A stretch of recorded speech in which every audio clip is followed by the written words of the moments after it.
Hello everyone, welcome to 3 days workshop on psychology and cultural identity. We will discuss three main themes in this workshop. Number 1 is collectivist versus individualist cultures, and number 2 is role of traditions, religion and family values in mental health, and number 3 is cross-cultural perspective in psychology. We will discuss the relation between Pakistan and Korea, actually their perspective in psychology. So let's start. First of all, what is culture? Okay. अगर हम basically culture को देखें तो culture सिर्फ हमारी ज़ुबान, हमारा रहना सहना या हमारा खाना पीना नहीं है. अगर हम इसको एक और नज़रिए से देखें तो जो हमारी एक शेयर्ड सेट ऑफ वैल्यूज़ हैं, जो हमारी बिलीव्स हैं या जो हमारी प्रैक्टिसेस हैं, जो डिसाइड करती हैं कि ये लोग किस स्पेसिफिक कल्चर से ताल्लुक़ रखते हैं, उसको बेसिकली हम कल्चर कहते हैं. हम किस तरह से बिहेव करते हैं, हम किस तरह से एक दूसरे के साथ इंटरेक्ट करते हैं, this is what actually culture is. It doesn't depend on just our clothing and just our language. इस सब के अंदर हमारी स्पेसिफिक बिलीव्स, हमारी वैल्यूज़ और हमारी प्रैक्टिसेस भी आती हैं.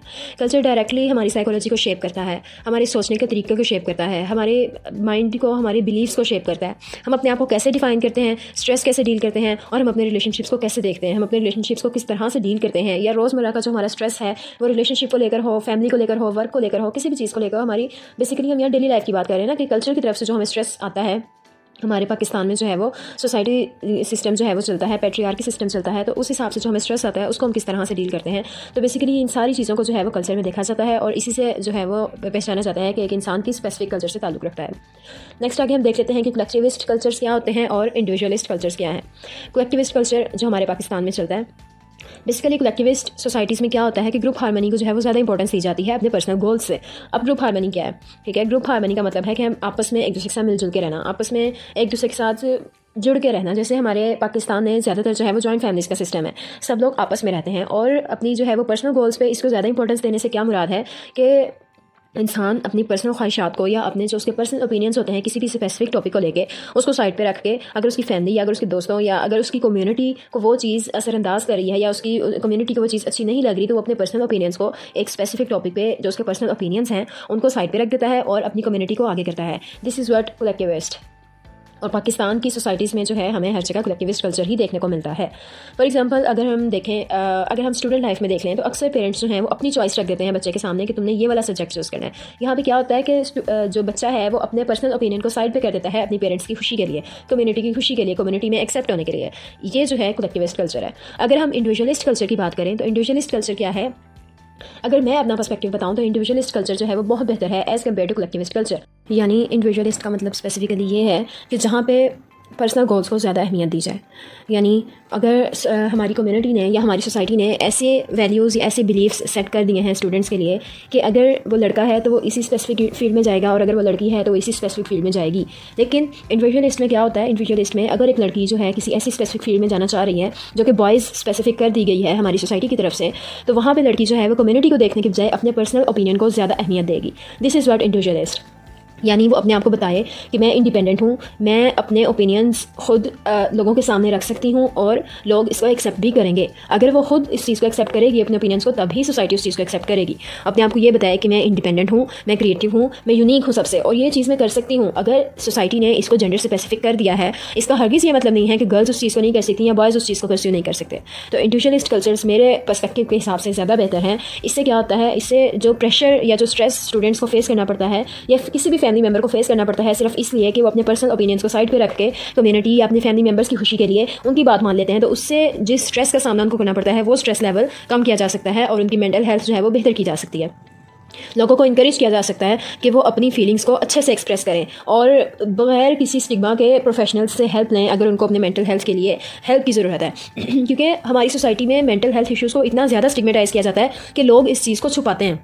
लोग इस चीज़ को एक्सप्रेस करना ही नहीं चाहते. लोग समझते हैं कि अगर हम इस चीज़ को एक्सप्रेस करेंगे तो दुनिया हमें हकारत की नज़र से देखेगी, लेकिन असल में ऐसा नहीं है. लोगों को ओपनली एक्सप्रेस करना चाहिए. अगर उनको मेंटल हेल्थ के लिए सपोर्ट लेने की ज़रूरत है तो उनको प्रोफेशनल्स के पास जाना चाहिए.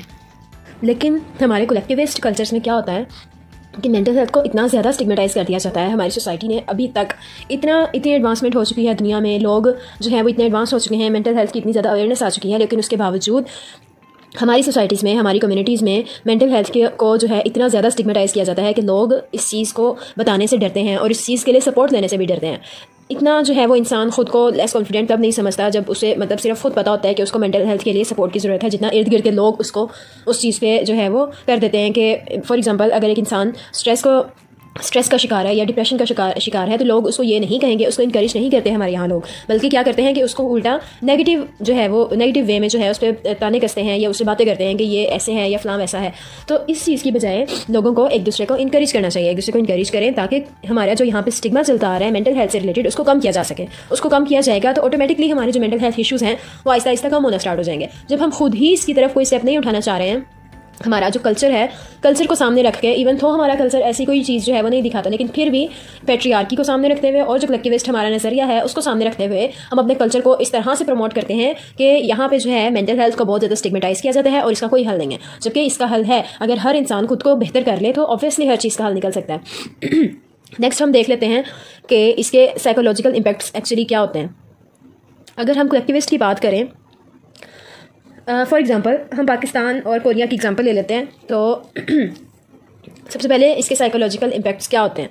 साइकोलॉजिकल इम्पैक्ट्स ये हैं कि पाकिस्तान में जहाँ पे कलेक्टिविस्ट सोसाइटी है, स्ट्रॉन्गली कलेक्टिविस्ट सोसाइटी है पाकिस्तान में, ठीक है, जॉइंट फैमिली सिस्टम्स है, वहाँ पे एल्डर की रिस्पेक्ट को बहुत ज़्यादा फोकस किया जाता है, एल्डर्स की रिस्पेक्ट पे, जो कि एक अच्छी बात है, लेकिन एक लिमिट तक होना चाहिए। ये नहीं है कि आप अपने एल्डर्स की रिस्पेक्ट के लिए अपनी सेल्फ रिस्पेक्ट को जो है वो मजरू कर दें। अगर एल्डर्स अपनी रिस्पेक्ट करवाना चाहते हैं तो उनको भी अपने छोटों के सेल्फ रिस्पेक्ट का ख्याल रखना चाहिए। दिस इज़ समथिंग जो हमने दुनिया को दिखाना है, जो हमने अपने कल्चर में दुनिया को दिखाना है। एक इंसान या स्पेसिफिक ग्रुप ऑफ पीपल खुद अपने कल्चर को प्रमोट करते हैं, वो जिस तरह से दुनिया को अपना कल्चर दिखाएंगे उसी तरह से दुनिया कल्चर को देखेगी। दुनिया तो वही चीज़ देखेगी जो हम दिखाएंगे, फिर चाहे हमारे कल्चर में कितनी पॉजिटिविटी हो या हमारा कल्चर कितना ही अच्छा हो, लेकिन जो चीज़ हम खुद दुनिया को दिखा रहे हैं दुनिया को वही पता चलेगी। तो हमें क्या करना चाहिए, सबसे पहले तो हमारे जो जॉइंट फैमिली सिस्टम है इसको ख़त्म करना चाहिए, और ख़ासकर ये जो फैमिली ओनर बहुत ज़्यादा इंपॉर्टेंट है। इवन हो किसी की लाइफ का मामला है तब भी तब भी फैमिली ओनर की इम्पोर्टेंस ज़्यादा है। तो अपने बच्चों को या अपने कम्युनिटी में जो भी मेंबर्स हैं, हर मेंबर को उसके ओपिनियन को सामने रखने की, अपने ओपिनियन को इंपॉर्टेंस देने की ज़रूरत है, ठीक है। उनको इंकरेज किया जाए, लोग आपस में एक दूसरे को इंकरेज करें ताकि हर कोई अपने ओपिनियन को प्रेफरेंस दे सके, ताकि उस ओपिनियन को साइड पे रखने से, इकोनॉमी को खुश करने से जो स्ट्रेस लेवल बढ़ रहा है, जो मेंटल हेल्थ इश्यूज़ हमें फेस करने पड़ रहे हैं, वो मेंटल हेल्थ इश्यूज़ कम हो सकें। दूसरा, जो मैंने पहले बात की कि मेंटल हेल्थ इश्यूज़ को बहुत ज़्यादा प्राइवेटली हैंडल किया जाता है। थेरेपी के लिए भी जो है वो स्टिग्मा के साथ देखा जाता है। थेरेपी को अभी भी स्टिग्माटाइज किया जाता है कि अगर एक इंसान थेरेपी लेने जा रहा है, इट मीन्स कि वो उसे, जैसे हमारे यहाँ कहा जाता है कि वो पागल है। This is something so unethical. तो हमें इस चीज़ को देखना चाहिए कि अगर एक इंसान थेरेपी के लिए जा रहा है, दैट डजंट मीन कि वो लाजमी उससे कोई मेंटल हेल्थ इशू है। अब इंसान अपनी पर्सनल ग्रोथ के लिए भी थेरेपी यूज़ कर सकता है, इंसान अपनी पर्सनल ग्रोथ के लिए भी प्रोफेशनल को जो है अप्रोच कर सकता है। तो हमें अपने कल्चर को, हमें अपने पर्सपेक्टिव्स को चेंज करने की ज़रूरत है। अगर हम, ये तो बात हो गई पाकिस्तान की कि पाकिस्तान में क्या सूरत हाल है, और हम पाकिस्तान में अगर यूथ जो है, जो न्यू यूथ आ रही है, वो इस चीज़ के बारे में लोगों को अवेयर करने की कोशिश कर रही है, तो वहाँ पे क्या होता है कि उन बच्चों को या उन स्पेसिफिक ग्रुप ऑफ पीपल को क्या करार दे दिया जाता है, उनको नाफरमान, डिसोबीडियंट करार दे दिया जाता है, जो कि एक बहुत बुरी बात है कि अगर आपको किस चीज़ के बारे में अवेयरनेस मिल रही है और आप उसको टोटली डिनाई कर रहे हैं, और जो आपका एक बिलीफ बना हुआ है आप सिर्फ उसी पे अड़े हुए हैं, आप न्यू कुछ लर्न करना ही नहीं चाह रहे, इवन तो आप खुद भी डील कर रहे हैं उस चीज़ को, आप खुद भी मेंटल हेल्थ इश्यूज़ का शिकार हैं, लेकिन फिर भी उसके बावजूद आप अवेयरनेस को डिनाई कर रहे हैं और उस चीज़ को ओवरकम करना ही नहीं चाह रहे हैं। लेकिन अगर हम जो है डेवलप्ड कंट्रीज़ को देखें, जैसे कि फॉर एग्जाम्पल अगर हम कोरिया को देख लें, तो कोरिया में क्या है, एक बहुत अच्छी बात है डेवलप्ड कंट्रीज़ की कि अगर कोई चीज़ पहले वहाँ पर थी लेकिन उससे मुतल्लिक अवेयरनेस मिली उन्हें, तो वो लोग उस चीज़ को डिनाई नहीं कर रहे हैं, बल्कि उस चीज़ पे जो है वो अमल कर रहे हैं, उस चीज़ के लिए एक दूसरे को इंकरेज कर रहे हैं। फॉर एग्जांपल अगर हम देखें तो वहाँ की सोसाइटी में भी रिस्पेक्ट, ये सारे जितने भी एशियन कंट्रीज़ हैं वहाँ पर हम देखते हैं कि रिस्पेक्ट का दायरा जो है वो बहुत बड़ा है, और बेसिकली ज़्यादातर जो है वो जॉइंट फैमिली सिस्टम्स ही होते हैं। लेकिन यहाँ पर क्या है कि सोसाइटी में जो है वो रिस्पेक्ट भी है, और उसके अलावा ग्रुप हार्मनी को भी बहुत ज़्यादा अहमियत दी जाती है। ये सारी वैल्यूज़ जो हैं उसी से, इन सब वैल्यूज़ से ही एक स्पेसिफिक कंट्री का जो है वो कल्चर स्ट्रॉन्ग बनता है। बट दैट डजंट मीन कि आप कल्चर के नाम पे मेंटल हेल्थ को स्टिग्मेटाइज करें, या आप कल्चर के नाम पे ऐसी चीज़ों को सामने रखें या ऐसी चीज़ों को जस्टिफाई करें जिनसे आपको भी नुकसान हो रहा है और बाकी सबको भी नुकसान हो रहा है, लेकिन उसके बावजूद आप उसको डिनाई कर रहे हैं। इवन तो आपको उस पर अवेयरनेस मिल रही है, आप फिर भी उसको डिनाई कर रहे हैं और उसको ओवरकम करने की कोशिश नहीं कर रहे हैं। तो अगर कोरिया में ये सारी चीज़ें हैं, ग्रुप हार्मनी है, रिस्पेक्ट है, जॉइंट सिस्टम है, उसके बावजूद जो यंग कोरियंस हैं, जो यूथ है, अगर वो अपने एल्डर्स को इस चीज़ के बारे में अवेयर कर रही है, मेंटल हेल्थ का जो स्टिग्मा है उसको कम कर रही है, और मेंटल हेल्थ के बारे में अवेयर कर रही है लोगों को, अपने कल्चर को जो है वो चेंज करने की कोशिश कर रही है, तो वो जो एल्डर्स हैं वो उस चीज़ को डिनाई नहीं कर रहे हैं, बल्कि वो उस चीज़ से सीख रहे हैं, वो एक दूसरे को इंकरेज कर रहे हैं।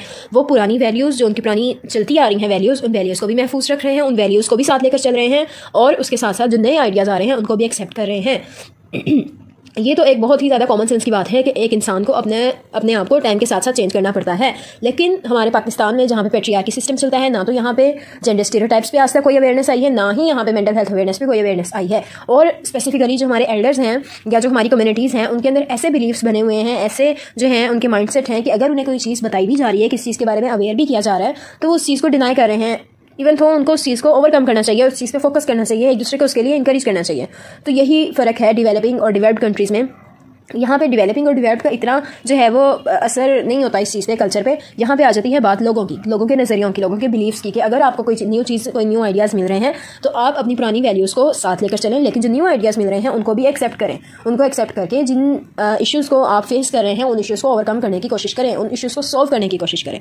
So this is what basically psychology and cultural identity is. कि साइकोलॉजी हमारी जो मेंटल हेल्थ है, हमारे जो मेंटल स्टेट है, हमारे बिलीव्स हैं या हमारी वैल्यूज़ हैं, वो मेंटल हेल्थ को किस तरह से रिप्रेजेंट करती हैं, या इन दोनों का आपस में क्या ताल्लुक है। इसके अंदर हमने एग्जांपल भी डिस्कस की है। इसके अंदर हमने देखा कि कलेक्टिविस्ट और इंडिविजुअलिस्ट क्या है और उसके क्या साइकोलॉजिकल इंपैक्ट होते हैं। Thank you so much.